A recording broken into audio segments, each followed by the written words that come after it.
Right, we start with questions. Secretary of State for Wales, Kirsty Blackman. Question 1, Mr Speaker. Secretary of State. Thank you, Mr Speaker. I work closely with the Welsh Government on our shared priorities. Our two Labour governments work together for the people of Wales. This budget delivered for Wales by investing in public services, cutting the cost of living and shrinking the national debt. We've scrapped the Tory and Lib Dem two-child limit, benefiting 69,000 children in Wales, slashed energy bills by £150 per household and announced further increases to the minimum living wage, building on last year's increases, which have already helped 160,000 of the lowest paid workers in Wales. Kirsty Blackman. I thank the Secretary of State for her answer. The autumn budget also made minor tweaks to Wales' borrowing limits. Scotland has got stronger borrowing powers, allowing us more flexibility for investment in capital projects. Can the Secretary of State tell us why tweaks to Wales' powers were so small and why those tweaks haven't even made up for the inflationary losses since those limits were first set?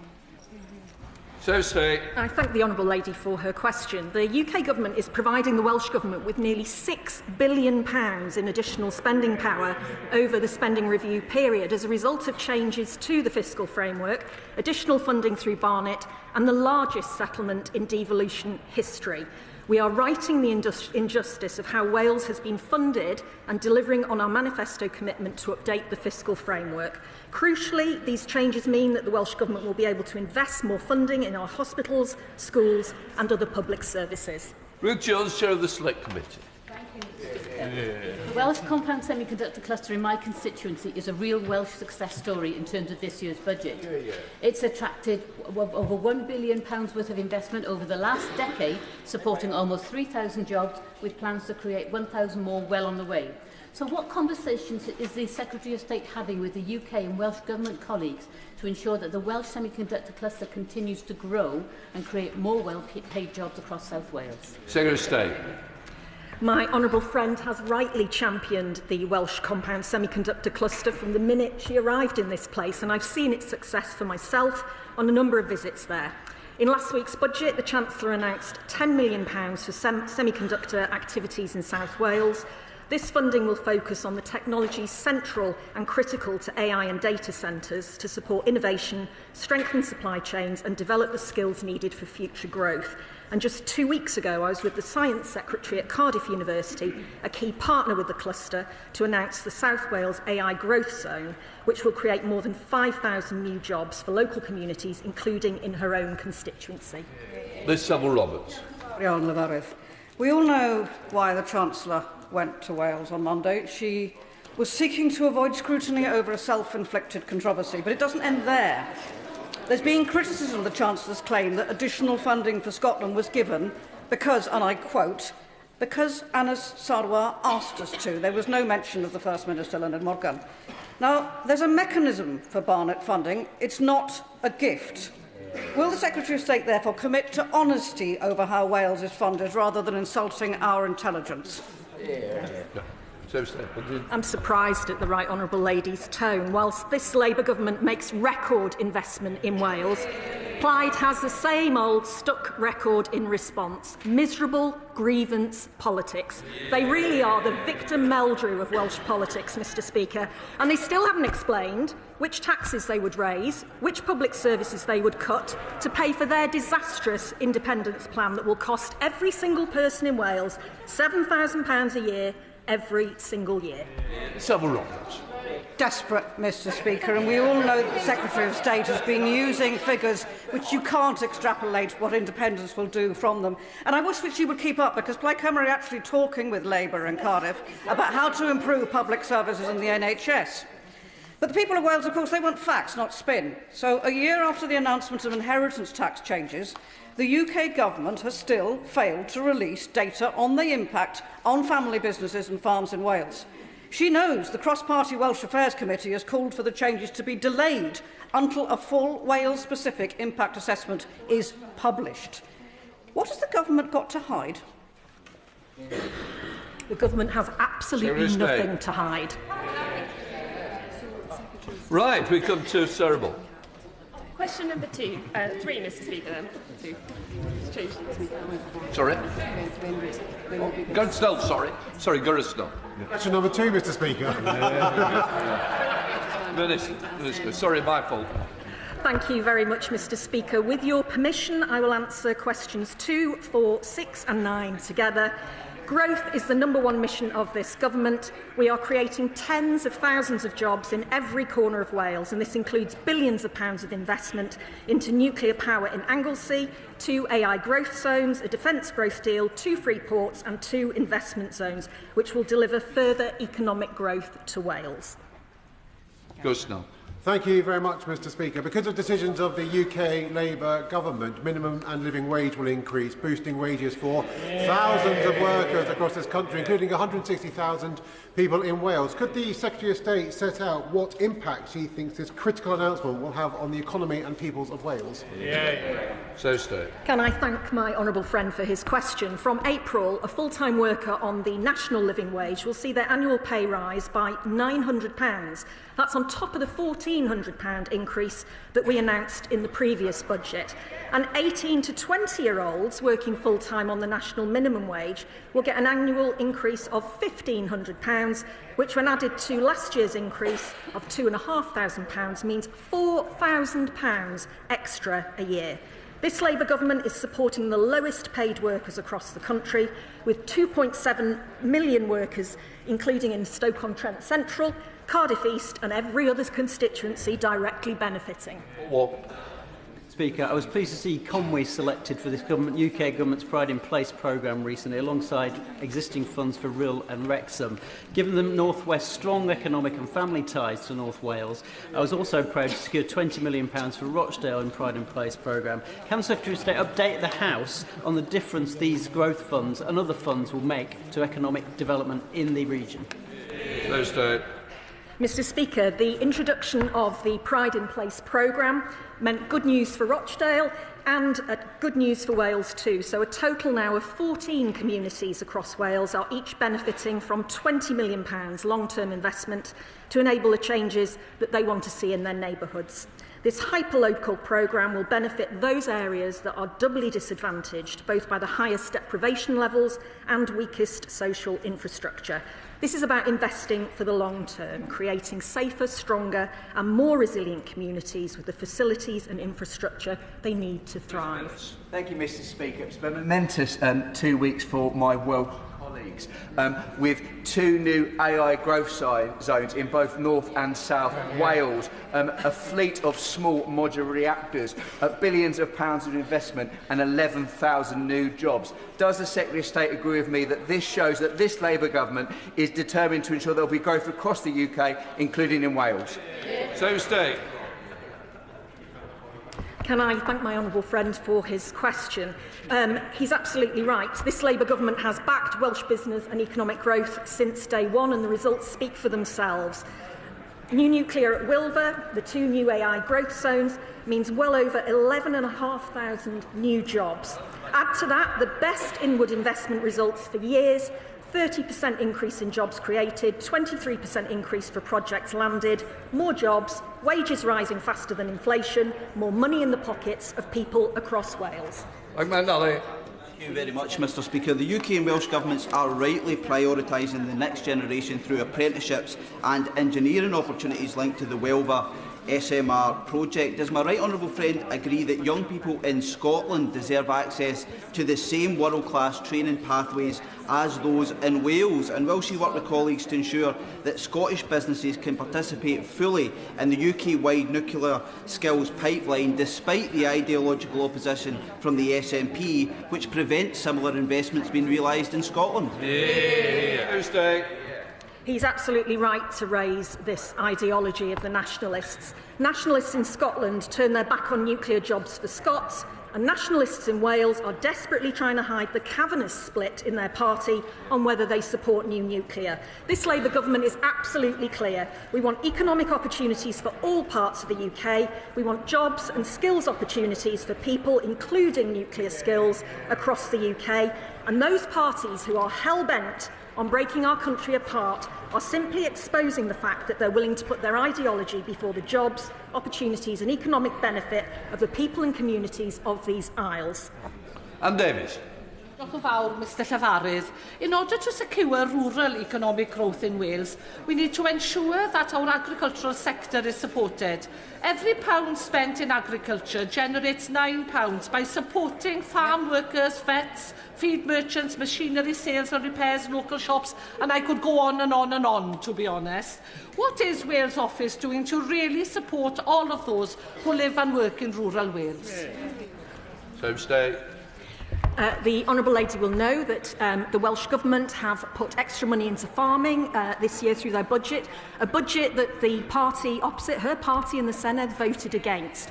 We have renegotiated, we are renegotiating the SPS deal with the EU following our deal in May, and we are protecting farmers and food manufacturers across Wales. Jim Shannon. Mr Speaker, I can thank the Minister very much for that. If we're going to improve economic growth in Wales, we can also do that collectively. We can do it with tidal energy, which Wales and Northern Ireland share the Irish Sea together. We can do it with wind turbines and floating wind turbines in the Irish Sea again. These are opportunities. We can make it the engineering for those in Northern Ireland, and Wales can do that as well. Does the Minister agree it's time for us to work together for this great United Kingdom of Great Britain and Northern Ireland? Always better together. The Honourable Gentleman has just set out very eloquently the case for the Union. The nationalists in front of him would break this country apart, ruining economic growth in this country. We are definitely all better together. Oh, they start their next one. Right, we know from Shadow Secretary of State, Ms Davis. On Monday, it was delightful to observe the Chancellor and First Minister enjoying themselves in one of Wales's premier hospitality venues, but an invisible Secretary of State for Wales once again. It's this type of business that must be thriving if this government has any chance of achieving anything other than anaemic growth and growing unemployment lines. Mr Speaker, I inquire, if she'd been there, what the hospitality sector would have said about the minimum wage rises pressures, huge business rates and energy costs, tourism tax, NI hikes, and how it's strangling the economy in Wales, the bloated red tape and wanton spending from Labour-run Senedd as well.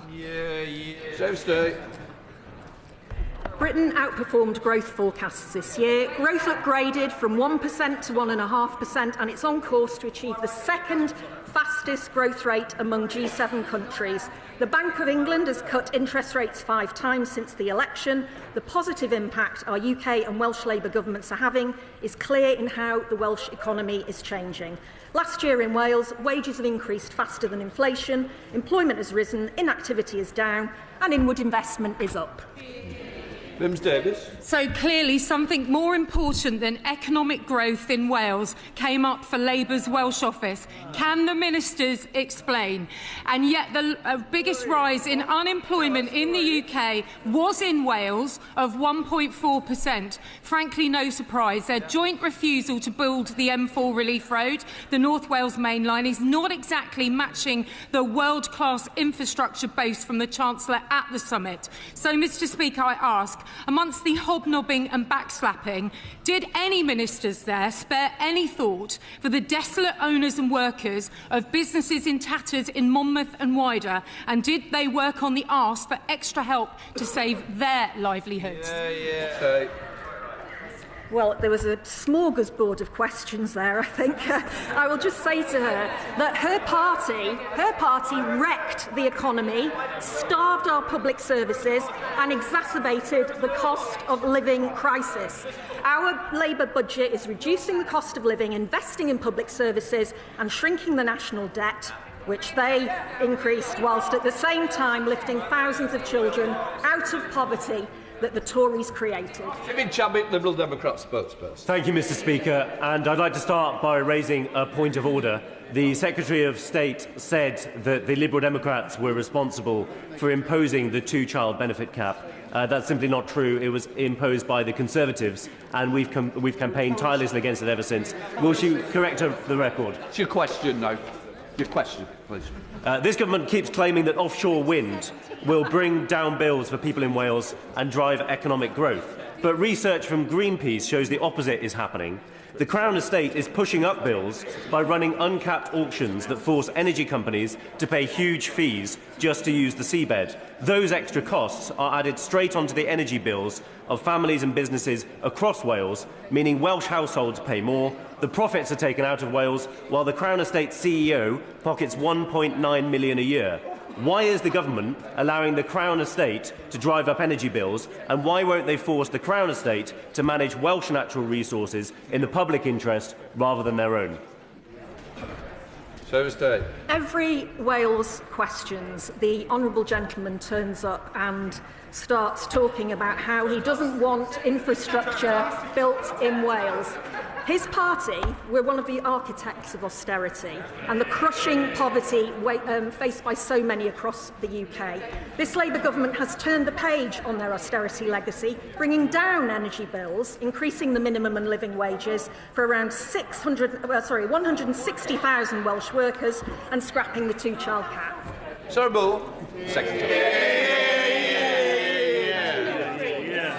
Minister.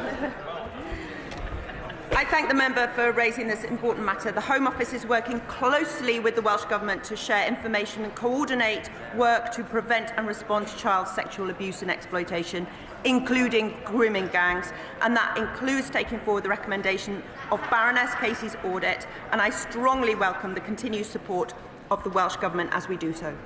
Mr. Speaker. Welsh Labour voted against a grooming gangs inquiry in the Senate. Labour in Westminster voted against a grooming gangs inquiry. Now Scottish MPs have been moaning the lack of action from the SNP and the Scottish Government. With Welsh Labour also dragging their heels over this inquiry, will the Secretary of State step up and ensure that Welsh Labour have a Wales-wide inquiry into this horrific scandal? I am disappointed in the honourable member. The member must have forgotten that the previous inquiry was not implemented in any way, shape or form. And we have accepted Baroness Casey's recommendations in full. We are working together, Welsh Government and the Home Office, alongside Baroness Casey to urgently appoint a chair. It is victims' voices that should be at the heart of this inquiry, and it is imperative that any chair appointed earns the trust of the victims who've been let down far too often. For those victims, we must get this right, and we can absolutely do no less. Nick Smith. Thank you, Mr. Speaker. Can the Minister say more on how the Government is reflecting the experiences of victims when tackling grooming gangs in Wales? Minister. Absolutely. I thank my honourable friend for raising this really critical matter. We are putting victims' voices right at the heart of this inquiry. Their voices must be heard. And we are ensuring we are accepting Baroness Casey's recommendations in full, including the introduction of a mandatory reporting, the creation of new Child Protection Authority, and ending the 3-year statute of limitations period for personal injury claims, making sure, once again, and I'll say this once again, that victims' voices are at the heart of this inquiry. They have been forgotten for far too long. Number 5, please, Mr. Speaker. Sarah. Thank you, Mr. Speaker. I'm delighted to hear about the new jobs created. Excuse me, Mr. Speaker. Announcements over the past month demonstrate that our industrial strategy is working. In November alone, this government announced investments to create over 11,000 jobs in Wales. The Wales Investment Summit just this week showcased investments totalling £16 billion, which are expected to bring tens of thousands of jobs to Wales. Thank you, Mr. Speaker. Montgomeryshire and Glyndŵr is home to the largest one-day livestock market in Europe, just off the Buttington roundabouts in Welshpool. Will my right honourable friend join me in welcoming the 55 jobs that have been created within the last month alone on the Buttington roundabout? And would she consider joining me for a milkshake in one of the multiple places we could now get one together in Buttington? Secretary of State. I'm very pleased to hear of the new jobs created at Buttington Cross, and I'd be delighted to join him for a milkshake. Strawberry, please. Our landmark May deal with the EU included a commitment to a comprehensive SPS agreement, which we are now actively negotiating. This will reduce paperwork, delay and costs for Welsh farmers exporting their animals and produce to the EU. This government is backing our farmers and food manufacturers. Jamie Stone, are you standing or not? ONS reveal a scandal. Order. I didn't call Jamie Stone. Oh, I'm sorry. Don't worry. Mr. Speaker, I'll be brief. We've heard about the benefits that small modular reactors can bring to Wales and indeed to England. Would the Secretary of State agree with me it'd be a very good idea if the Secretary of State and I invited Mr John Swinney to come to Dounreay to hear from the workforce how badly they want one up there? Minister. I absolutely do not understand why the SNP government are not willing to see the creation of jobs and opportunities for people in Scotland because of their ideology around new nuclear. Mims Davis, Shadow Secretary of State. Why, thank you, Mr. Speaker. ONS reveal a scandalous 1,000 jobs are being lost every single day across the country, meaning Aston Martin is not immune from this government's economic recklessness and could soon be forced to make over 100 job losses because of the poor trade deal Labour struck with the US. Mr. Speaker, the deal absolutely has no guarantee that small volume car makers like Aston Martin get fair access to the 10% tariff rate from 2026, meaning they could face an eye-watering tariff of 27.5% being imposed if they are squeezed out of the 100,000 car quota to the US. What will the Welsh Secretary do? Will she turn up to ensure that the iconic Welsh car makers get fair access to the US trade? Thursday. I can tell the Honourable Lady that I have been in discussions with Aston Martin, as have Cabinet colleagues, and we are doing everything we can to protect the car industry in this country. One of the biggest problems arising in the car industry is due to their botched Brexit deal, for which she and her government were responsible. John Cooper. Question number 7, Mr. Speaker. The Welsh tourism sector is thriving. Last year, British residents alone took over 7 million overnight trips to Wales.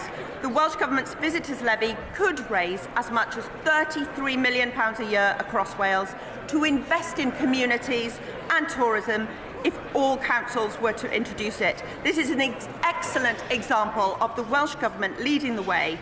And as announced last week, a similar overnight levy will be introduced in England, allowing mayors to invest across their communities. Cooper. Mr. Speaker, hospitality in Wales and across the United Kingdom is dying on its feet. It needs a shot in the arm. Instead, the Binfire budget last week gave it a shot in the head. This is more money coming out of businesses, is it not? Minister. Quite the contrary. This will boost the economy by up to £33 million if all councils were to accept that across Wales. I don't think that will... The member going out should wait to 2 questions. Minister. Wales is leading the way on this, and I am proud to be from a city, from Cardiff, where we're introducing this levy and where people come in droves, and I know they'll continue to come in droves. Perhaps the honourable member should look to his own ranks first, because Conservative-run Great Yarmouth Council have supported this form of tourist levy for years. Alex Burris-Scott. Thank you, Mr. Speaker. In the budget last week, the UK government gave... Thank you. Thank you so much. The UK government gave mayoral strategic authorities in England the power to propose local overnight visitor levies, something that has already been introduced in Wales. Does she agree with me that this is another example of the UK Labour government and the Welsh Labour government working together to share best practice to better our country? Can I also take the opportunity to ask her to join me in celebrating Cardiff Rugby's 149th birthday, which they celebrated this week? Minister. I thank the honourable member. and would also like to wish Cardiff Rugby a Pembroke Happies on their 149th birthday. But I absolutely agree with the Honourable Member. Welsh Government is leading the way, and it is fantastic to see a similar overnight levy which will be introduced in England. This is the power of partnership, two Labour governments working together. Before we come to Prime Minister's questions, may I extend a warm welcome to the President of the Parliament of Montenegro and his delegation who are in the gallery today. We now come to Prime Minister's questions. Number one goes to Ian Lavery. Prime Minister. Thank you, Mr. Speaker. Mr. Speaker, our budget took important measures to tackle the cost of living. That's why we've frozen rail fares, prescription charges and cut energy bills for every family by £150. Today, Mr. Speaker, we're going further. For too long, parents have been pushed into spending more on infant formula than needed, told they're paying for better quality and left hundreds of pounds out of pocket. I can announce today that we're changing that. We will take action to give parents and carers the confidence to access infant formula at more affordable prices, with clearer guidance for retailers and helping new parents use loyalty points and vouchers. Together, Mr. Speaker, that will save them up to £500 before their child's first birthday. That builds on our action to lift 500,000 children out of poverty and breakfast clubs, and our child poverty strategy will be published later this week. This morning, I had meetings with ministerial colleagues and others. In addition to my duties in this House, I shall have further such meetings later today. Thank you, Mr. Speaker. The North East is still picking up the pieces of the destruction and decimation of 14 years of Tory government. Men in the North East of England still expect to live 10 years less than people in other parts of the country. Women in the North East of England are making, on average, more than £11,000 in wage than people in other parts of the country. 33% of kids in my patch in Blythe and Ashington are living in poverty. The unemployment rates are above the national average, and the national wages are below the national average. You know, Mr. Speaker, the people in the North East are a proud breed, and we deserve much more than this, mate. Can I ask the Prime Minister if he can assure me and the people in my constituency and in the North East if there's much to look forward to on the horizon? And will he meet with me to discuss how we can shape it? Prime Minister. He talks about poverty in his constituency and they heckle him. They should be ashamed. To tackle poverty, Mr. Speaker. We've abolished the two-child cap. That will be over 3,000 children, I think, in his constituency lifted out of poverty. I'm very proud to be able to do that. We've boosted the national minimum wage by £1,500. We're adding £150 that we're taking off everyone's energy bills. We're driving economic growth right across the country, devolving power and investing across all of the country. Come to the Leader of the Opposition, Kemi Badenoch. Thank you, Mr. Speaker. And can I first of all pay tribute to Sir John Stanley, who passed away yesterday. Sir John was a dedicated MP for 41 years, and we send our deepest condolences to his family.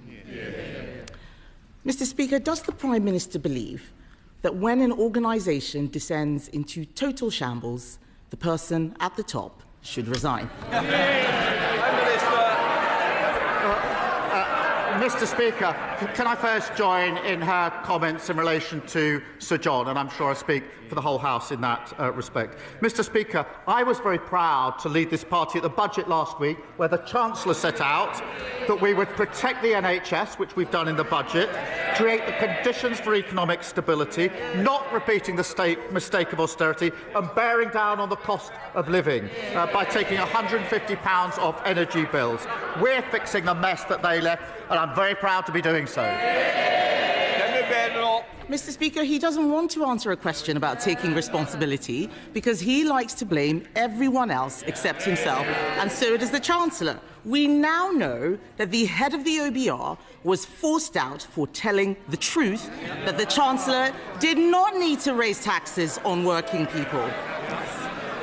We also know We also know that the Chancellor was briefing the media, twisting the facts, all so she could break her promises and raise taxes. Mr. Speaker, if she was a CEO, she would have been fired, and she might even have been prosecuted for market abuse. That's why we've written to the Financial Conduct Authority. So will the Prime Minister ensure the Chancellor fully cooperates with any investigation? Mr. Speaker, she's completely losing the plot. She clearly didn't read. May I pay tribute to Richard Hughes and his leadership of the OBR? He made very clear why he stepped down, and I've made very clear my support of the OBR. But she says take responsibility. Under this Chancellor, Mr. Speaker, growth is up this year, defeating and beating the forecast. Wages are up, more since the general election than in 10 years of the Tories. We've had, I think, 5 interest rate cuts. NHS waiting lists are down. We've had record investment into this country. We're turning the page on their austerity and reckless experiment on borrowing. I'd compare that record to them every day of the week. Mr. Speaker, the Prime Minister talks about losing the plot. Let me read to him what his own cabinet members are saying, and I quote, "The handling of this budget has been a disaster from start to finish."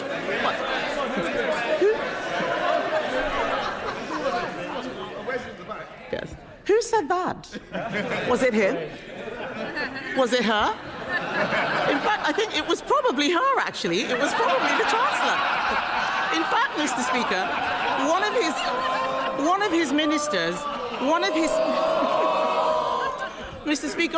of his ministers said the Chancellor and Prime Minister look weak and incompetent. The country agrees. We know that there were endless Treasury briefings to justify raising taxes on hard-working people to pay for benefits. And those briefings had real-world consequences. Hundreds of thousands of people drew down their pension, an irreversible act. So the Prime Minister pays tribute to the head of the OBR. If the head of the OBR had to resign over market-sensitive leaks, why is the Chancellor still in her job? Mr. Speaker, last year they left us with a £22 billion black hole. This year, at the beginning of the process, the OBR did a productivity review on their record in office, and that cost an additional £16 billion that we had to find in the budget. But notwithstanding that, Mr. Speaker, we protected the NHS, waiting times are coming down. Notwithstanding that, we've got cutting borrowing at the fastest rate in the G7. Notwithstanding that, we've got £150 off energy bills. That's added to rail bills and prescription as well. Order. Mr. Holden, your voice carries more than mine. The difference is yours will be carrying outside, not in the chamber. Prime Minister. Mr. Speaker, what she doesn't understand, that picking up a £16 billion tab for their failure is not a good starting point for any budget. And the OBR said yesterday, Mr. Speaker, that the Chancellor's speech was not misleading. So if the Leader of the Opposition had any decency, she'd get up now and apologise. Mr. Speaker. You might be enjoying a cup of tea with Mr. Holden if you carry on. Mr. Speaker, no one believes a word that the Prime Minister says. We now know the black hole was fake, her book was fake, her CV was fake, even her chess claims are made up. She doesn't belong in the Treasury, she belongs in La La Land. They raised taxes on working people, that's £16 billion, was to increase benefits to protect them from their backbenchers. He now boasts about removing the two-child benefit cap, but he used to say that it was unaffordable. He even removed the whip from 7 of them for wanting the same thing. He is very happy to throw them under a bus when it pleases him. So I asked the Prime Minister, how did it suddenly become affordable at the very time he needed to save his own skin? Mr. Speaker, the vast majority of families we helped in the budget are in work. Yes. 3/4 of children in poverty are in working families. Their policy of nearly 10 years on the two-child benefit cap had one result and one result only. It dragged hundreds of thousands of children into poverty. They should be utterly ashamed of that. And I'm very proud that we're lifting 500,000 children out of poverty, because I profoundly believe that every child should have a chance in life. Every child should be able to go as far as their talent will take them. So that's why we're lifting 500,000 out of poverty. But they're the same old Tories, the party of child poverty. If all of this is true, why did he take the whip away from the people who are asking for it?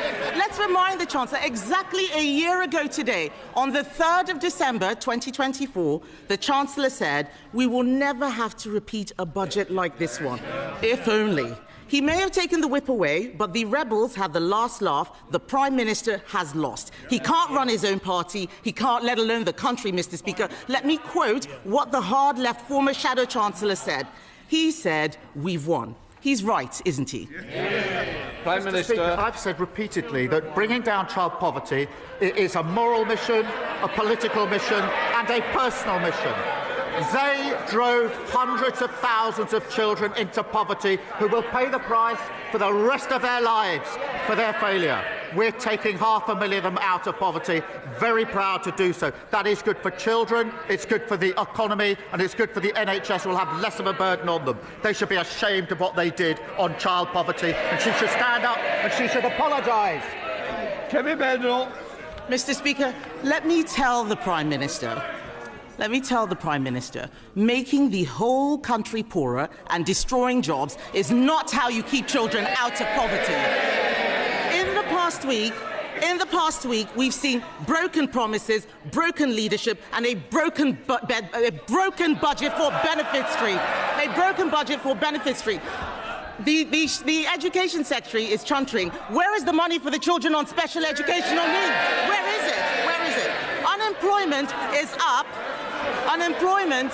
It's coming out of her budget. She's shaking her head. She doesn't know where that money is coming from. But let's be clear, Mr. Speaker. Unemployment is up. There are more children now growing up in workless households because people are losing their jobs. It's not just the head of the OBR who's losing his job. Millions of people have been hung out to dry by their budget. And isn't the truth, Mr. Speaker, that behind it all is a Prime Minister who only cares about one person's job, his own? Mr. Speaker, she wants to put 500,000 children back into poverty. She thinks the Chancellor should resign because the economy is improving. We are turning the page on their failure. We are bringing waiting lists down. We're bringing stability that cuts inflation and interest rates. And we're bringing down bills. We're building a brighter future. Conversations about a new Ireland are deepening, with people from all sorts of backgrounds having serious, hopeful discussions about building something new. Yesterday here in Westminster, along with the member for South Antrim, who has a different view to me, we hosted two of the island's most respected journalists, making the case both for and against Irish unity. While both positions were argued, clear voice was at the time for careful preparation is now.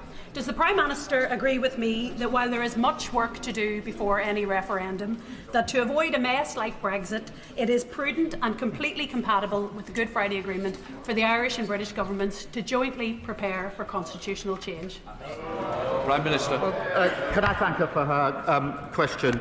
One of the greatest achievements of the last Labour government was the Belfast Good Friday Agreement, and we fully support that agreement, which brought peace and stability for Northern Ireland. It does, as she well knows, set out a process for future decisions, which under the agreement I support. And we are focused in working constructively with the Executive and others on all issues, including the record settlement under the budget for Northern Ireland. The Liberal Democrat, Sir Ed Davey. Thank you, Mr. Speaker. Can I join the Leader of the Opposition in paying tribute to Sir John Stanley and sending our condolences to his family? I had the huge pleasure of working with him over a number of years on developing the relationship between our country and Korea, and he was always a true gentleman. Mr. Speaker, yesterday I was in Royal Tunbridge Wells, where tens of thousands of people have had no water for 5 days. This is now a public health emergency, and shockingly, it's the second time in just 3 years when South East Water have let down the people of Tunbridge Wells badly. Parents are queuing up for bottled water for their kids. Pensioners are relying on neighbours to fetch some water for them. Businesses have closed down. Schools and GPs have been forced to shut. South East Water said it would be sorted on Monday, then yesterday, and today it still hasn't been sorted. So will the Prime Minister convene COBRA? Does he agree that it's time for him to get a grip of this crisis so it is sorted?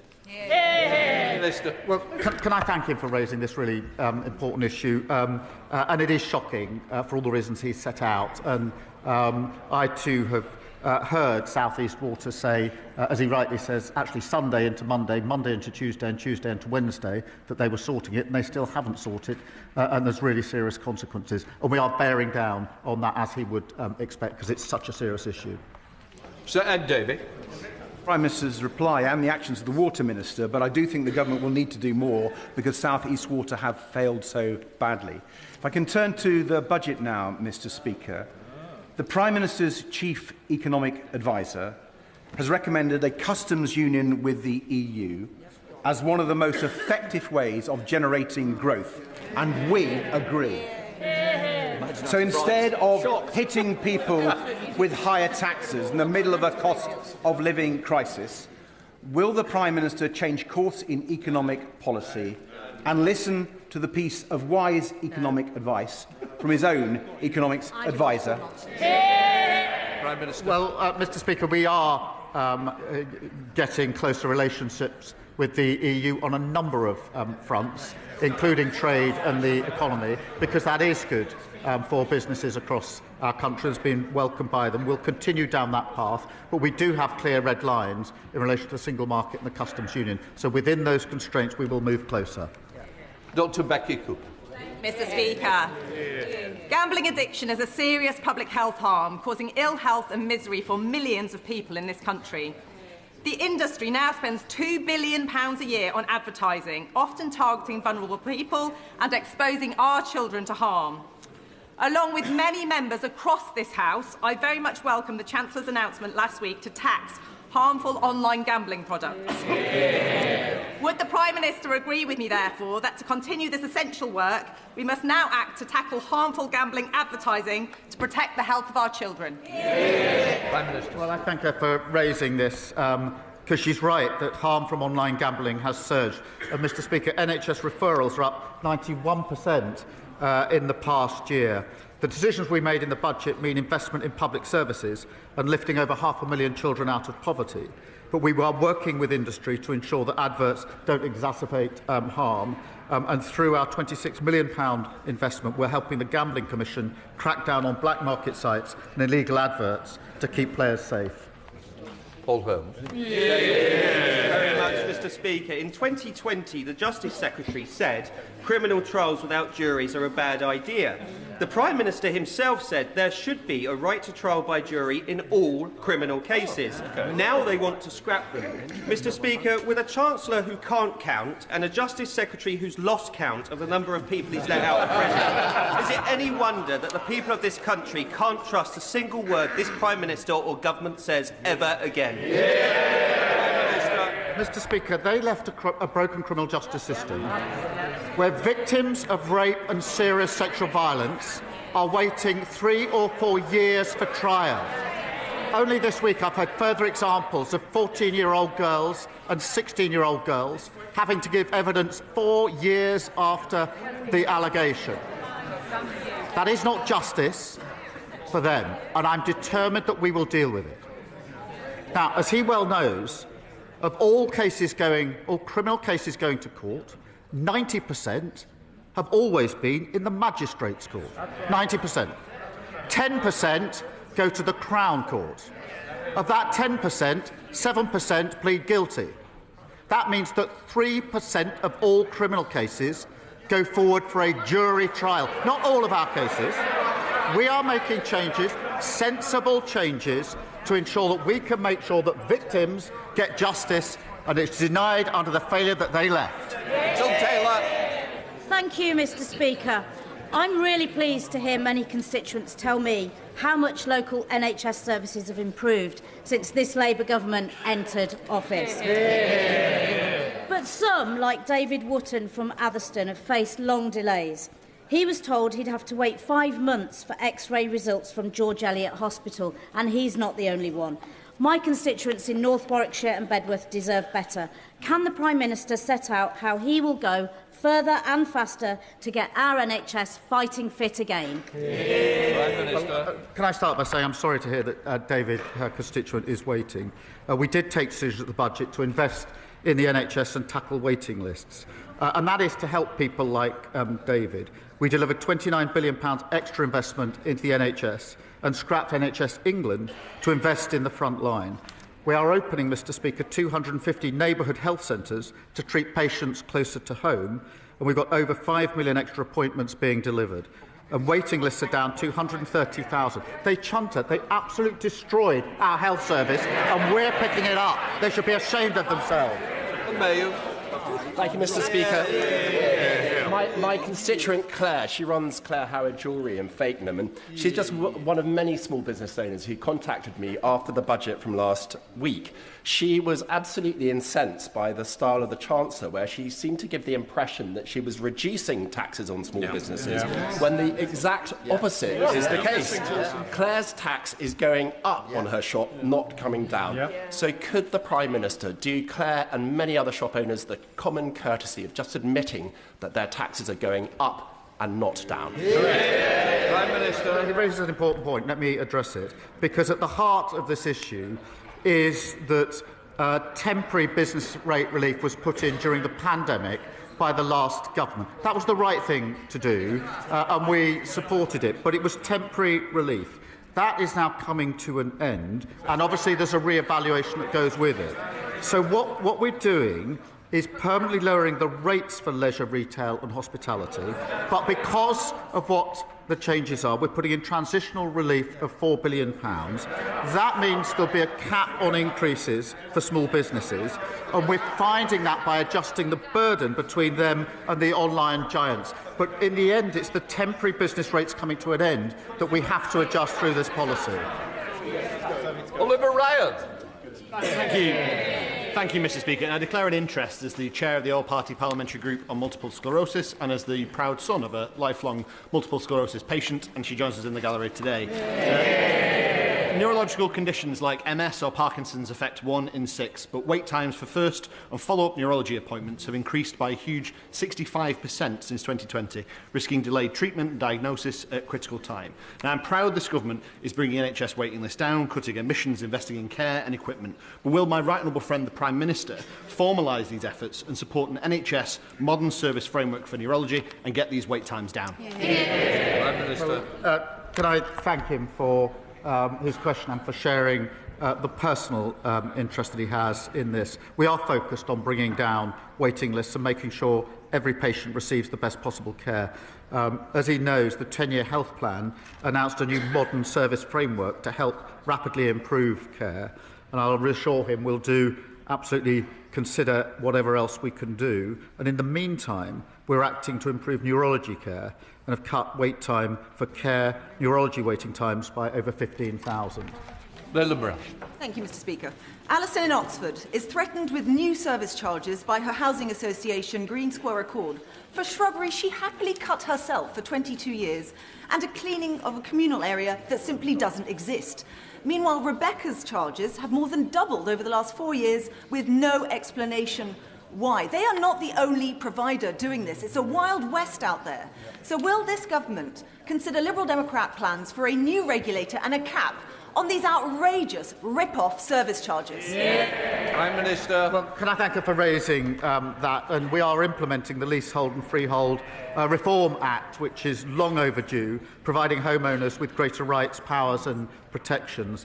And through this, we will strengthen regulation to protect leaseholders from abuse and poor service, which she's highlighted, bring the injustice of leasehold to an end. That'll protect up to 1.75 million households and make sure leaseholders receive standardised service charge documentation, making it easier for them to challenge unreasonable bills, because the points she makes are good points, and this bill will help change that. Graham Stringer. Mr Speaker, this country can be proud of its history of religious tolerance and religious freedom.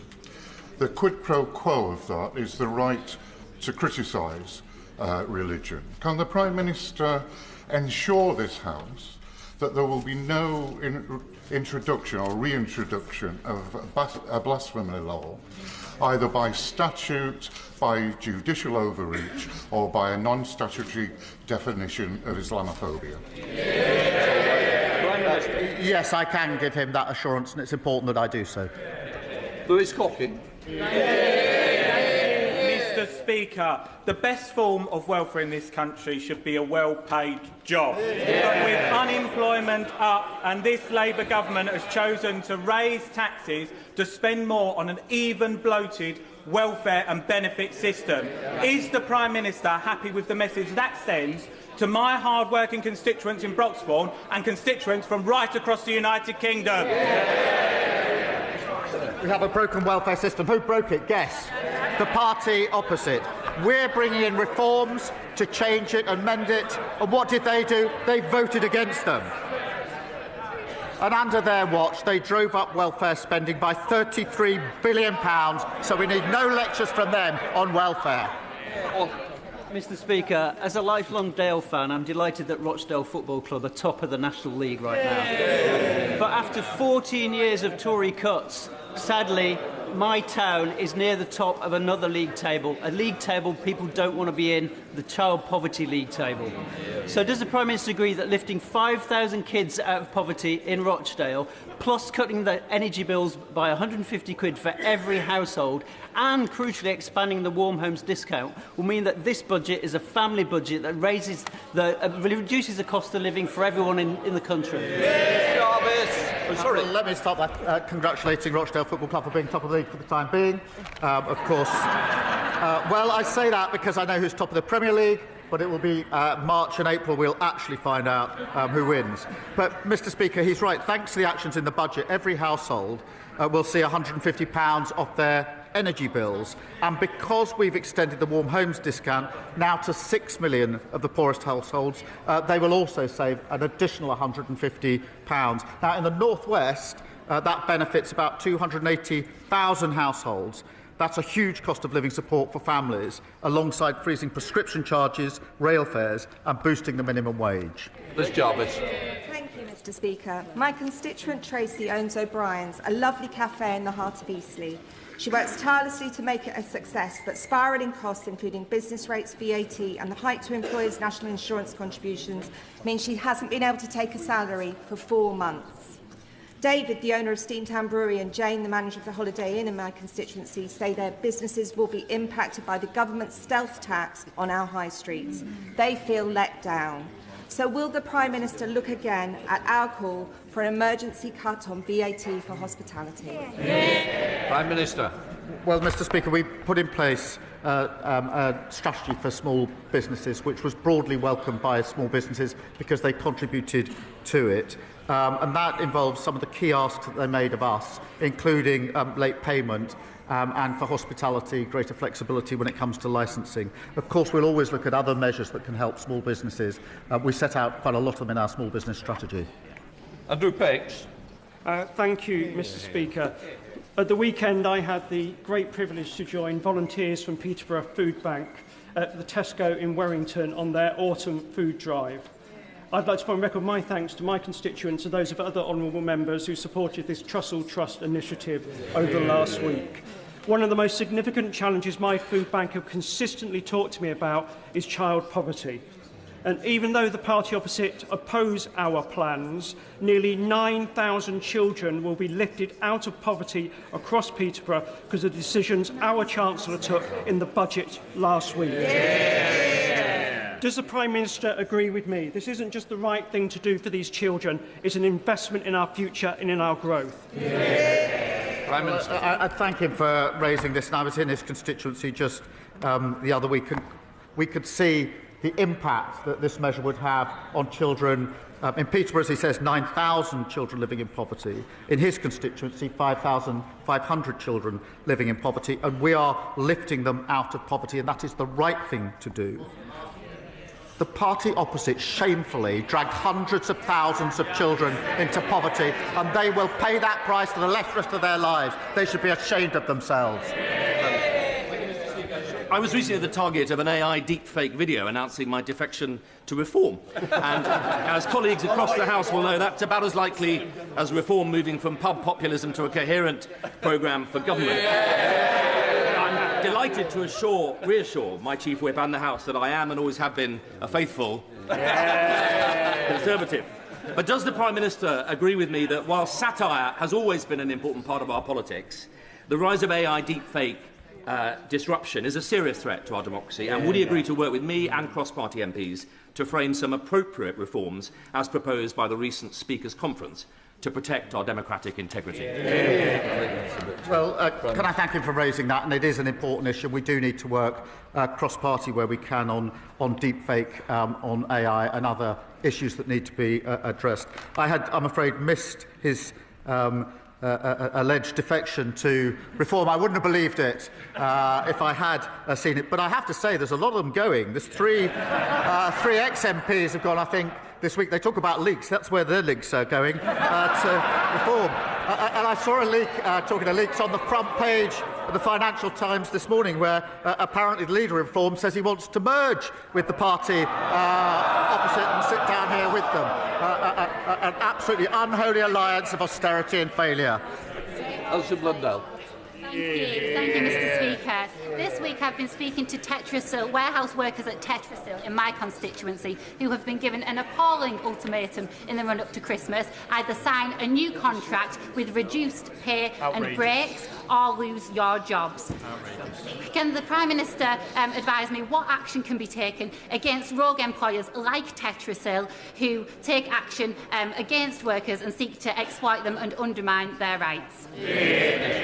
Well, can I thank her for raising this and for fighting hard for her constituents who are facing awful uncertainty, which is bad enough at any time of the year, is really bad at this time of the year, and our thoughts are with the workers and their families who are facing the uncertainty that she has flagged. Our landmark Employment Rights Bill will strengthen workers' rights and put them in a better position, including ending unscrupulous fire and rehire practices. But I thank her for fighting for her constituents. Shocker Adam. Thank you, Mr. Speaker. No religion, no theology, no philosophy is beyond critique or scrutiny, and we must protect freedom of speech at all costs. But Islamophobia is real. At least for Zainab Hussein in my city, who was run over not just once, but twice simply for being a Muslim. She survived. Not so lucky was Makram Ali, who was killed outside Finsbury Mosque simply for being Muslim. Not so lucky was Muhammad Salim, who was stabbed to death simply for being a Muslim. I would like to ask the Prime Minister that in opposition, a definition of Islamophobia was adopted. In government, it has been dropped. Can I ask what's changed? Prime Minister. Can I thank him for raising those examples of hatred in his constituency, and he's right to raise them, and we should all condemn them. Hatred in all its forms should be condemned by all of us in this House, and that includes anti-Muslim hatred as well, and we intend to act on it. Right. Please, Anna Dixon. Mr. Speaker, this week I met constituents Mike and Sue. Their autistic son, Jimmy, was imprisoned as a young man. The judge recommended a sentence of 2.5 years. Jimmy is now in his 40s. He's been in prison for nearly 20 years on an IPP sentence. Jimmy's doctors say he's safe and well for discharge. There's a supported living flat waiting for him in Shipley.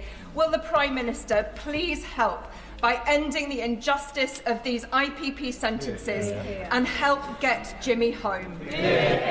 Prime Minister. Can I thank her for raising this case? She raised it with me in the lobby last night, and it is a really shocking case of 2 years, leading to someone being in prison already over 20 years and not yet released, and with delays in the release process. The Justice Secretary will look into this case and meet to discuss her concerns to see what more can be done. It's right that IPP sentence has been abolished, and we're committed to supporting the progression of all those who are serving such sentences. Rachel Gilmore. Thank you, Mr. Speaker. I have a charming elderly constituent who, after a series of very major medical interventions, has been left in excruciating, uncontrolled pain. after her opioids were withdrawn, pushing her to suicidal ideations. Can the Prime Minister shed light on what plans His Majesty's Government has to help people manage pain, to live a happier and more comfortable life? And please, can I have a meeting with the appropriate Minister? Prime Minister. Can I thank her for raising what's an awful case? And we are putting in further protection and support, but I will take her up. I think it is important for her to discuss that with the relevant minister, because the case that she has referred to just sounds appalling. Jane Kirkham. Thank you, Mr. Speaker. Under this Labour government, NHS waiting lists are coming down. I welcome the commitment to refurbish Truro Health Park in my constituency, one of the first new neighbourhood health centres in the country. Cornwall's already leading the way with new neighbourhood health teams, and upgrading Truro Health Park will help deliver care for patients in their own communities. Will the Prime Minister confirm this investment reflects decisions taken by this government to prioritise community healthcare, and that services won't be removed before effective community replacements do come online?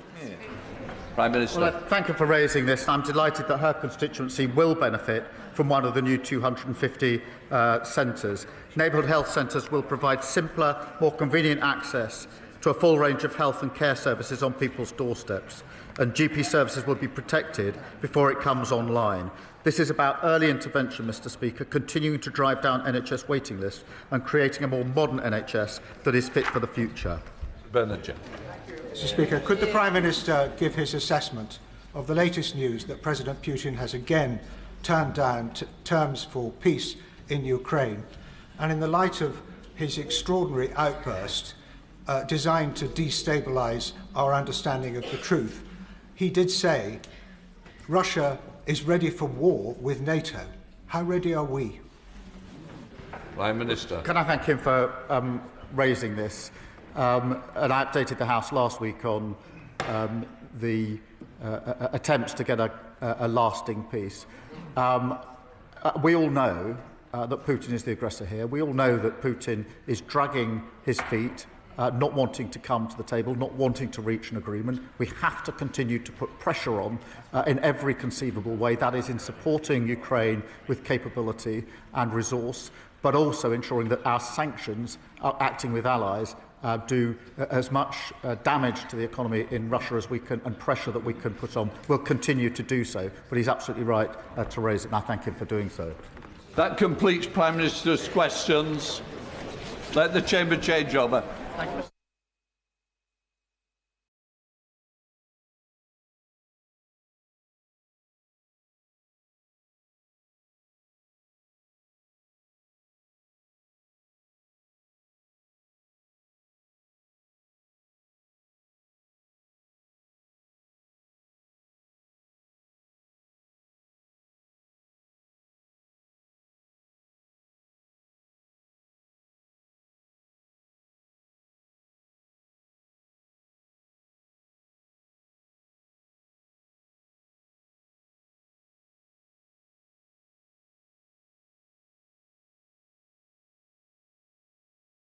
Right, we come to the first urgent question.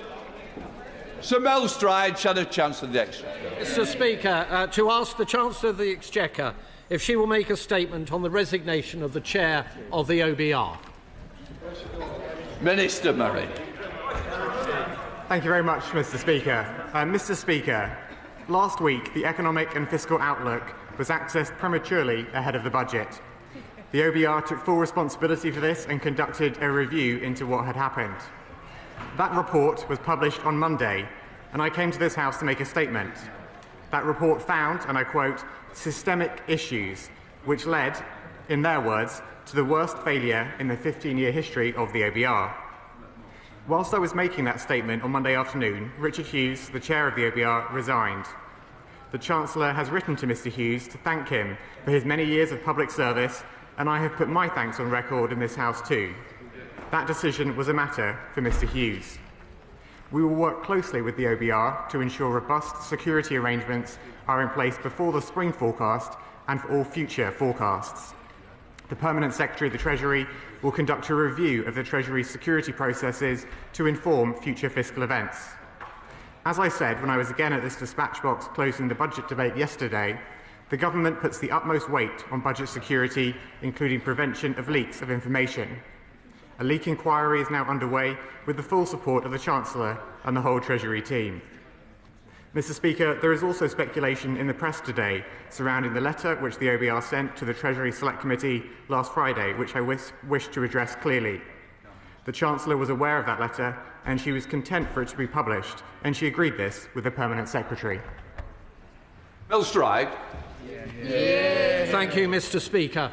Mr. Speaker, Richard Hughes was a respected chair of the OBR, and his departure is a matter of deep regret. The circumstances surrounding his resignation remain unclear.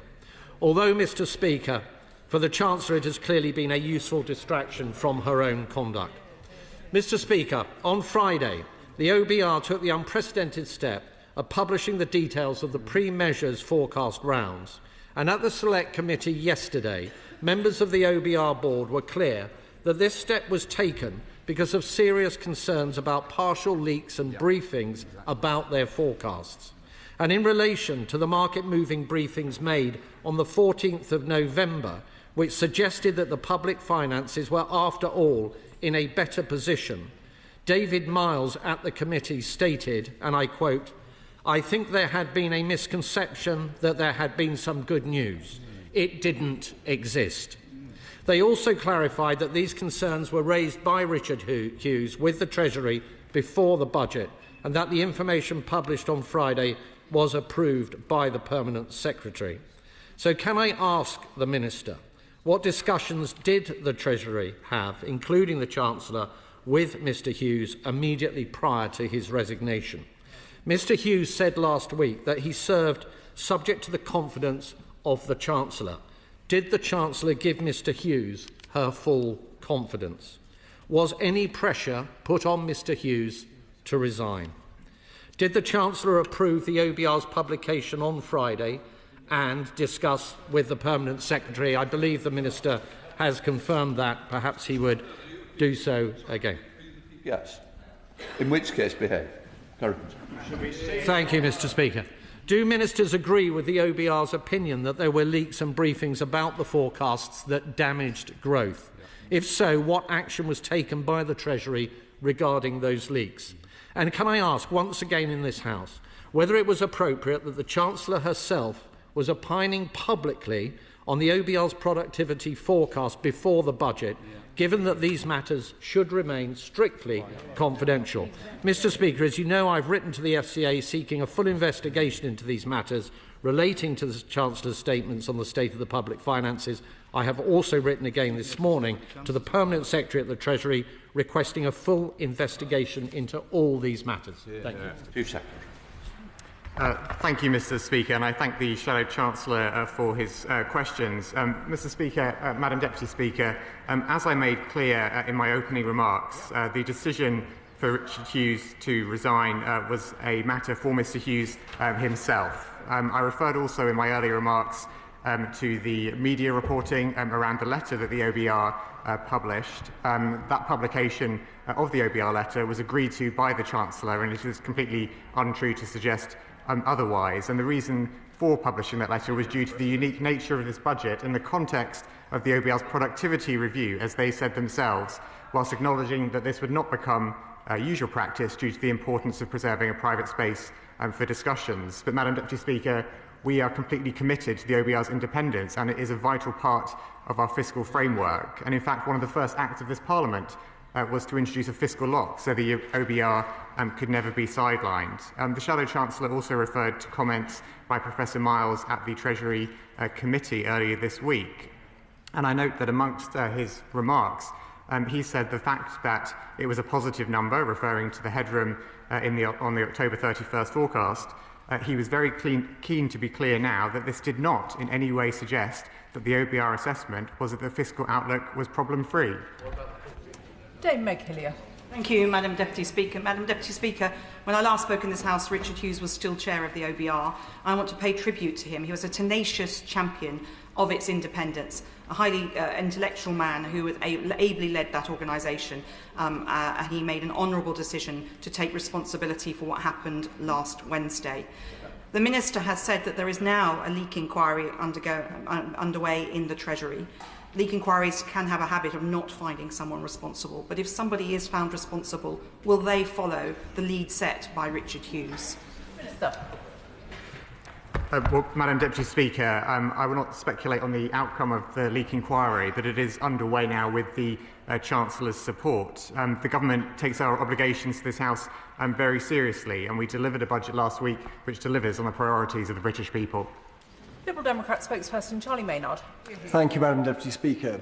On behalf of my party, I would like to thank Richard Hughes for his service, and we respect his resignation. We would also like to thank Laura Gardner, Professor Kieran Martin and Hugh Stevens for the very quick turnaround of the investigation report into the leak. In the report, the point was made that unlike all other IT systems and services, the OBR's website is locally managed and outside of the gov.uk network. The reasons for this decision were made at the time apparently to ensure full independence from the Treasury. Will the Minister soon report back to this House with a timeline for when decisions will be made between now and the OBR's next report in spring 2026 as to how this will be operated going forward, and also provide an outline of how the OBR's website will be operated so that it is both secure and maintain appropriate separation between the Treasury and the OBR? Madam Deputy Speaker, as I've made clear, the Treasury will be focused in the coming months on ensuring that we have stronger information security in the spring forecast and indeed for all future forecasts. The OBR, it's worth my adding, has had significantly increased funding in recent years. Since 2021-22, its budget has increased by 45%. And as an independent organisation, it has full discretion over how it uses its budget. Yuan Yang. Thank you, Madam Deputy Speaker. I join the chair of my Treasury Select Committee in thanking Richard Hughes for his service and commend him for taking responsibility for the security leak that happened under his watch. In the testimony the OBR gave the Select Committee yesterday, they described the 21 billion amount of absolute forecast-to-forecast changes that happens to their own pre-measures forecast. What that means, in effect, is that between every 6-month forecast, £21 billion on average is wiped off the headroom or added to the headroom on average. What this leads me to be concerned for, Madam Deputy Speaker, is how we can ensure long-termism in the fiscal institutions of the UK, despite this overall focus on headroom. Minister. Well, I thank my honourable friend for her question. And, of course, the Chancellor set out how important it was to increase our headroom at the budget. We increased it to £21.7 billion, which is so critical for reducing the cost of borrowing and for protecting us against future shocks. As the Chancellor also announced at budget, the forecast that the OBR will produce in spring will not include an assessment of the government's performance against the fiscal rules, and the government will not respond to it with fiscal policy. But the OBR will produce a forecast in spring, as would be expected. Father of the House, Sir Edward Lee. For what it's worth, I think the OBR has become too powerful, and we live in a parliamentary democracy, not a quangocracy, and the Chancellor alone should be responsible. But does he agree with this point, that in future all communications between the Chancellor and the OBR should be in deep private? That's the only way the system will work. And we never again want to have selective leaks. Can he promise that won't happen in the next budget? Minister. Well, Madam Deputy Speaker, the Right Honourable Gentleman and I disagree about the role of the OBR, because as a government we are committed to the OBR's independence and its vital role as a core part of our fiscal framework. And as I mentioned earlier, one of our first acts in this Parliament was to introduce the fiscal lock to ensure the OBR could never be sidelined in the way it was by the previous government. In terms of the private space between the OBR and the Treasury, the publication of the OBR's letter, which, as I mentioned earlier, was agreed to by the Chancellor, was due to the unique nature of his budget in the context of the OBR's productivity review. We acknowledged that it would not become usual practice due to the importance of preserving a private space for the conversations. Luke Murphy. Thank you, Madam Deputy Speaker. Can I share the remarks of my fellow members of the Treasury Select Committee in commending the work of Richard Hughes, and also for taking responsibility for what the OBR itself acknowledged was the worst failure in its 15-year history. One of the other things that the Professor Miles also testified in front of the Treasury Select Committee yesterday, was, which the Shadow Chancellor failed to mention, is that the remarks of the Chancellor on the 4th of November were entirely consistent with the forecast that was set out by the OBR at the time, and was not as rosy a fiscal picture as the benches opposite now bizarrely claim was in place at the time. Does he agree? Minister. Well, I thank my honourable friend for his question, and he's absolutely right to point to some of the comments by Professor Miles at the Treasury Committee earlier this week. Indeed, there's been a lot of discussion in this place around the £4.2 billion of headroom that was identified in the forecast by the OBR on October the 31st, and our view of what that implied about the fiscal situation. And Professor Miles indeed said at the Treasury Committee that a number that was £4 billion in the pre-measures forecast is not inconsistent with the sentiment that this is a very challenging fiscal position. And it is because of that fiscal position that we made the choices that we did. Dame Harriet Baldwin. Thank you very much, Madam Deputy Speaker, and I welcome the fact that the Minister has just confirmed that a leak inquiry is underway at the Treasury and will be paying close attention to that inquiry. Richard Hughes was an outstanding public servant and he was truly independent. And will the Minister confirm that the person that the Chancellor nominates to this position has to be endorsed by the Treasury Select Committee, and that he will commit to someone of equal independence and stature being nominated to that position? Minister. Well, I thank the Right Honourable lady for her question, and as you'll know, the process is now underway for an external recruitment of the new chair of the OBR. The normal process will be followed in terms of the Chancellor making the appointment, the Treasury Committee being involved in the way that it is. She mentioned that the leak inquiry, I confirmed it today. I've confirmed it again today. I also mentioned it in my remarks to this House yesterday. Clive Efford. Madam Deputy Speaker, over the years that I've been here, I've seen many budgets, and the government side waves its order paper on the day and then watches over the next 48 hours as the budget unravels. And we don't seem to have had any of that with this budget. But it's been extraordinarily tight in terms of what it sought to achieve. And it's the Tories are protesting over there because about the individuals involved rather than the content of the budget itself, because they've got very little argument to make. Well, my honourable friend is absolutely right to draw attention to the fact that whilst the process around the budget is of course important, what this budget means for people across Britain is that we have cut the cost of living, continue to cut NHS waiting lists and cut government borrowing. Dugan. The head of the OBR has taken responsibility and resigned, just like the Director General of the BBC took responsibility for that crisis and resigned. Given that the UK is now in the throes of a full-on fiscal crisis of the Chancellor's own making, both materially by removing £66 billion from the economy with no corresponding stimulus, and objectively by briefings, counter-briefings, screeching U-turns, leaks, and a profound lack of discretion over market-sensitive information. Given that backdrop, why will the Chancellor not now resign? Madam Deputy Speaker, the Chancellor has delivered a budget which takes the challenges of this country head-on, which cuts the cost of living, continues to cut NHS waiting lists, cut government borrowing and meets the priorities of the British people. Rachel Blake. Thank you, Madam Deputy Speaker. The investigation that the OBR undertook had two particularly striking findings. The first was about the number of attempts to access the particular documents in question, and the second, I believe, is the lack of security for these particular documents. Can the Minister share with this House what specific actions he believes the OBR should take to overcome this for future fiscal events? And does he agree with me that it's possible to have confidence in the principle of an independent OBR alongside undertaking meaningful and significant scrutiny into some of the actions of the current organisation?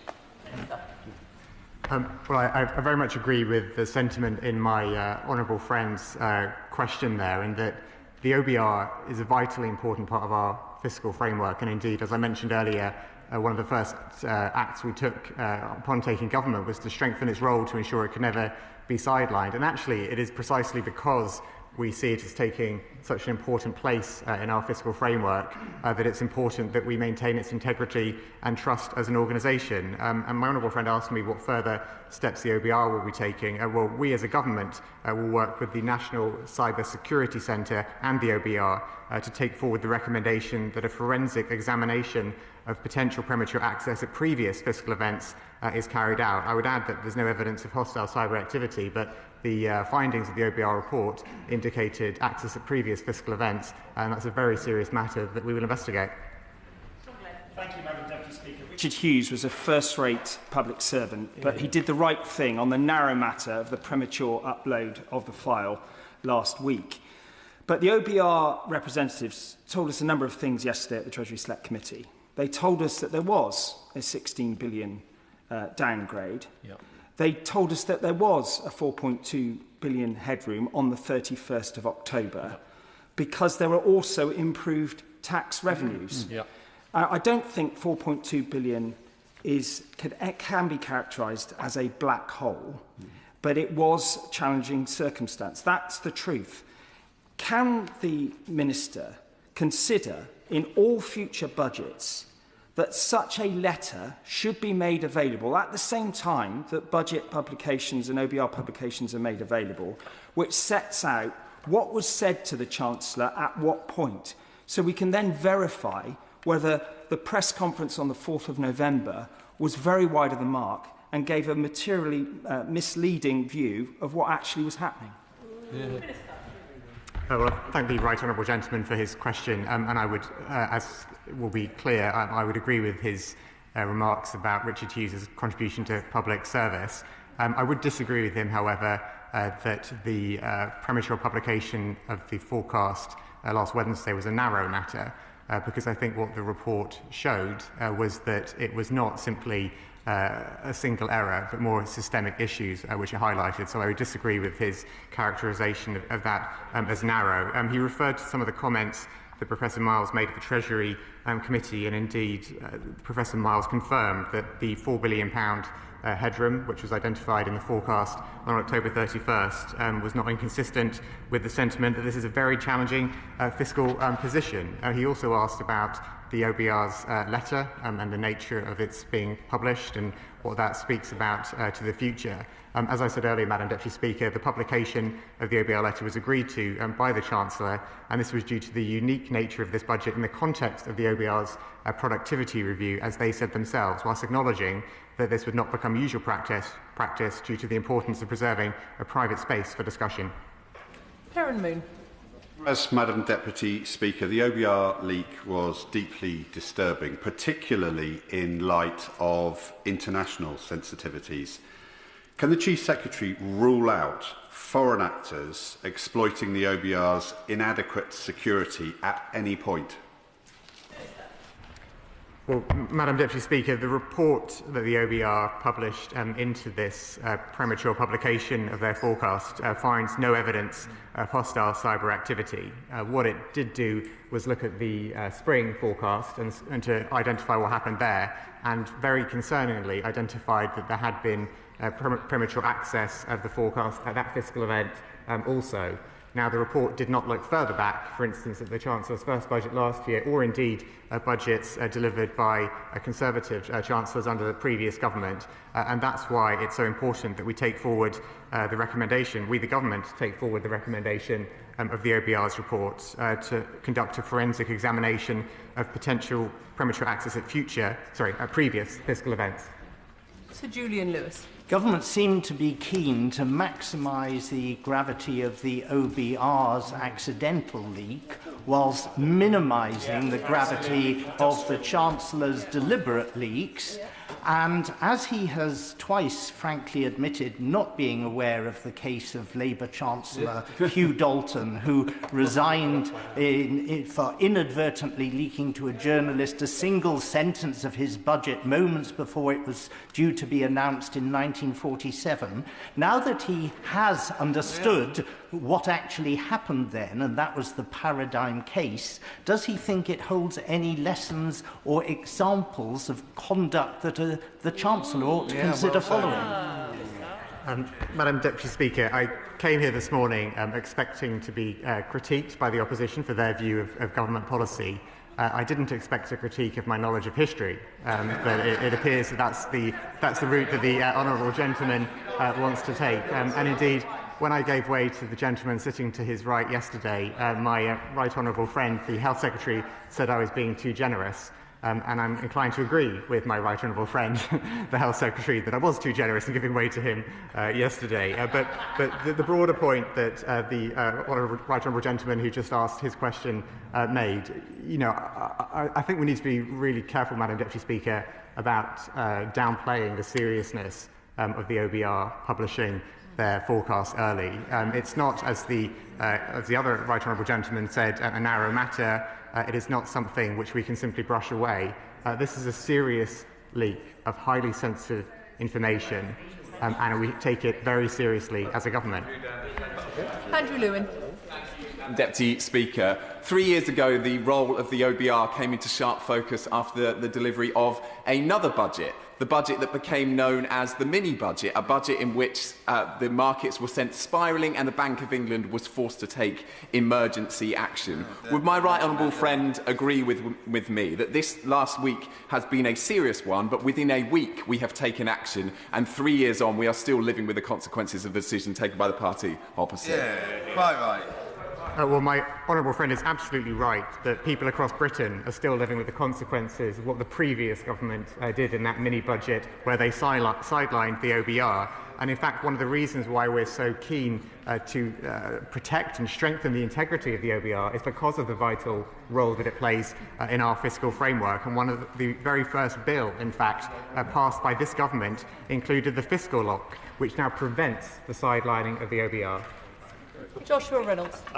Deputy Speaker, in the budget, the Chancellor announced that she would legislate for only one assessment of the fiscal rules instead of two every year, as we have it at the moment. But in light of the change of OBR leadership, will he commit today to seek the views of the incoming chair of the OBR about the economic and fiscal impact of that decision before the government plough ahead with it?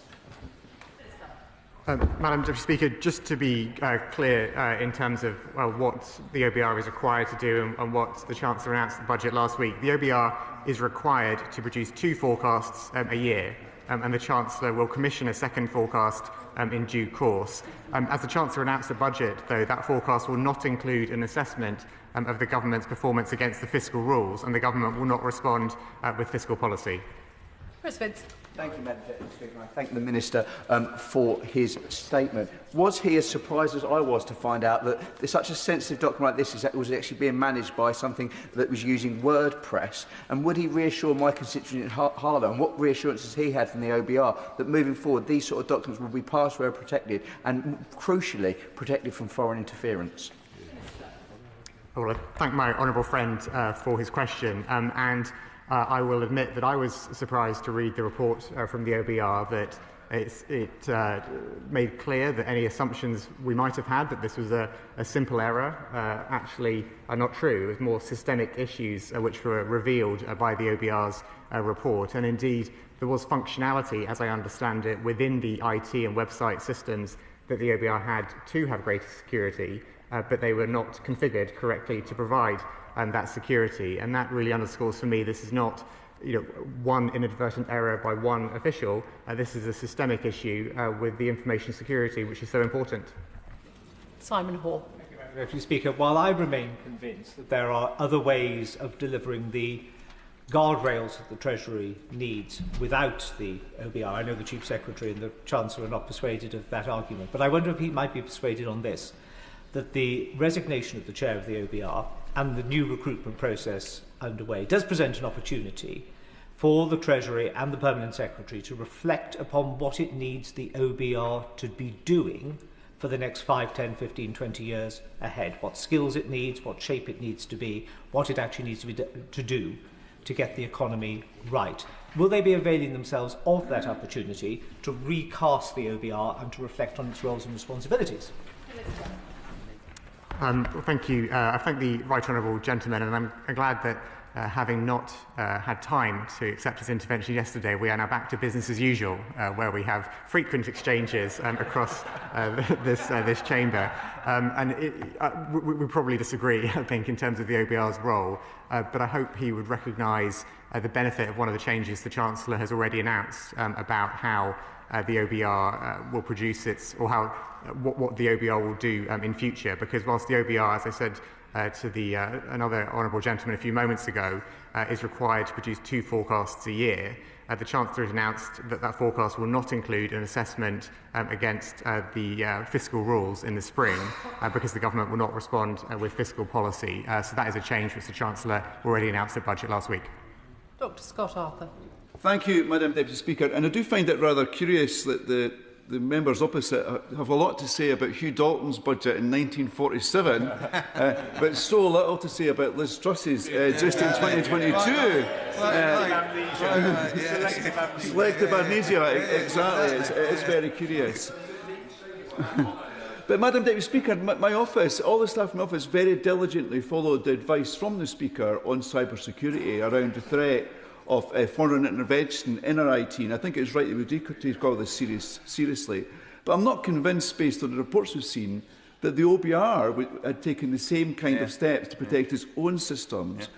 So, where the OBR and other government departments and agencies offered this advice and just didn't follow it, or is there an oversight here in terms of how we're managing the security right across government? Good question.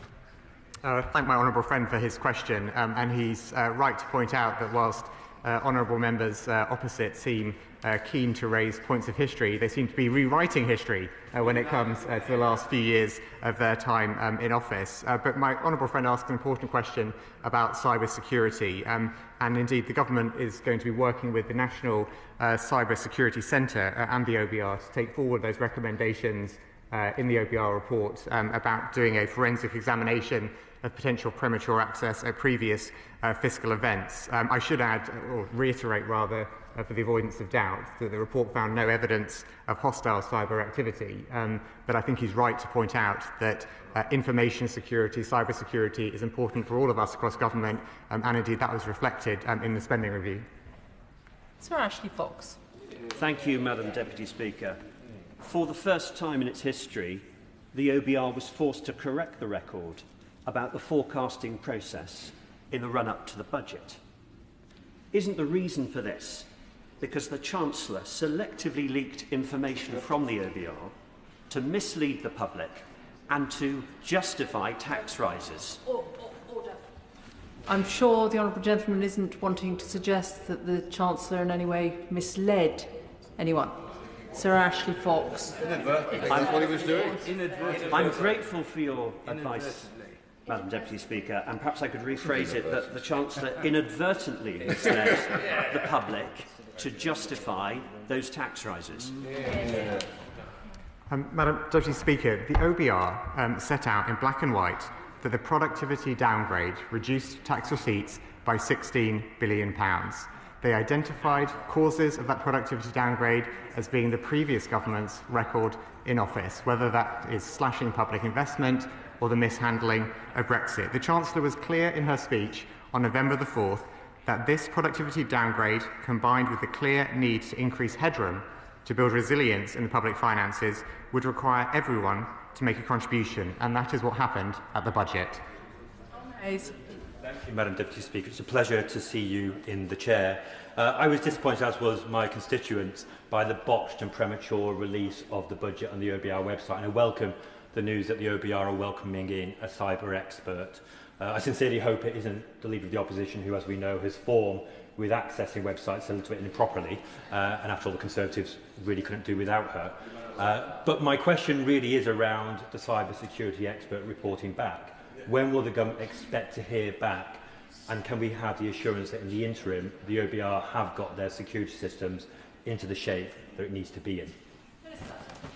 Well, I thank my honourable friend for his question, and the government takes this matter very seriously indeed, and we will move urgently to take forward that recommendation of the report, working with the National Cyber Security Centre. And while cyber security is an important matter for the OBR and indeed all government departments and bodies all year round, the forecast is of particular market sensitivity, and it is particularly important to ensure that is kept without being published prematurely.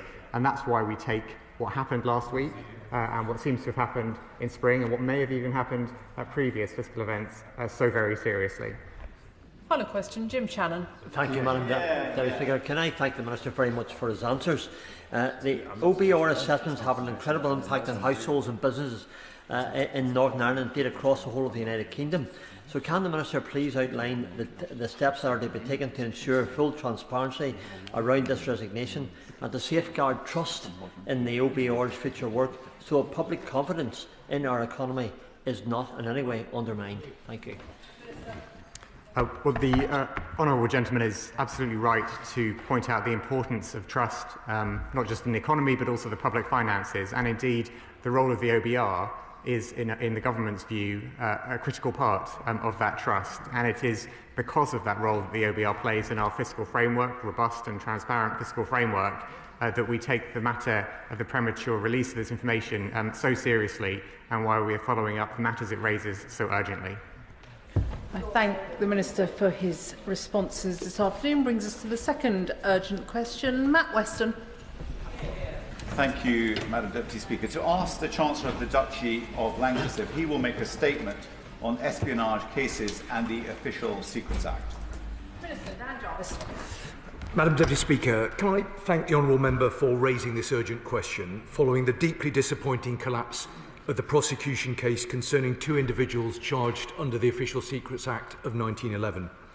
These allegations were hugely concerning, and we recognise and share the public and parliamentary frustration around this outcome. The Government welcomed the JCNSS inquiry and the opportunity it provided for parliamentary scrutiny on this important matter, alongside the ongoing review led by the Intelligence and Security Committee. I'd like to take the opportunity to thank the Joint Committee on the National Security Strategy, under my honourable friend's chairship, for their diligent and rapid work. The Government will now take the time to consider the Committee's conclusions and recommendations properly, in conjunction with partners referenced in the report, before responding within the 2-month timeframe. However, what I will say today, Madam Deputy Speaker, is that I am glad that the JCNSS report has reinforced two fundamental points which the Government has made throughout. Firstly, and as the Government has been saying for several weeks, the report makes clear that there was no evidence of attempts by any minister, special advisor or senior official to interfere with the prosecution. The JCNSS report states that it found no evidence of improper influence. And despite ongoing questions about a meeting of senior officials that took place on the 1st of September, chaired by the National Security Advisor, the report clarifies that there was no deliberate efforts to obstruct the prosecution. Now, the first Senior Treasury Counsel had already made the judgment on the basis of the evidence that charges could not progress by the 22nd of August, more than a week before the meeting took place. Now, Madam Deputy Speaker, we have been consistent throughout on these points, which runs in sharp contrast to our critics, who initially criticised the Government for intervening in the case, and then when it became clear that that was nonsense, criticised us for not intervening in the case. Secondly, the JCNSS report reinforces a fundamental point that I have made to this House previously, that the root cause of the failure of this case was the outdated Official Secrets Act of 1911, which of course predated the First World War. The 1911 Act created an unrealistic test by requiring the prosecution to prove that China was an enemy. The Law Commission had previously flagged the term enemy as being deeply problematic as far back as 2017. Now, the Government will continue to work tirelessly to ensure that we have the most effective structures and processes in place to support law enforcement partners in mitigating and prosecuting foreign espionage wherever we find it. More importantly, the ongoing disinformation around the collapse of this case has been distracting from the most important issue that we should be focused on: how the government can work across this House to ensure that Chinese espionage will never be successful in the United Kingdom. As the Prime Minister stated in his speech at the Lady Mayor's banquet on Monday, protecting national security is our first duty.